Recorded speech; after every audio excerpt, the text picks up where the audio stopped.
Everybody, yan, happy Sunday sa mga nag-off.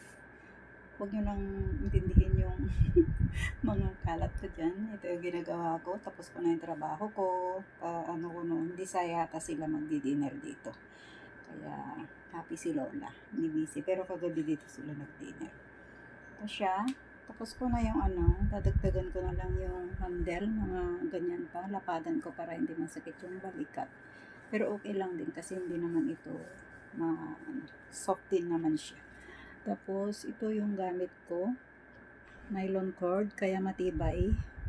Kahit naman yung yung kinukrochet ko na matibay din yun. Ayan siya. Shopping bag, market bag, beach bag. Yan. Okay siya. Very spacious kasi round yung puwet niya. Yan, daming ilalim.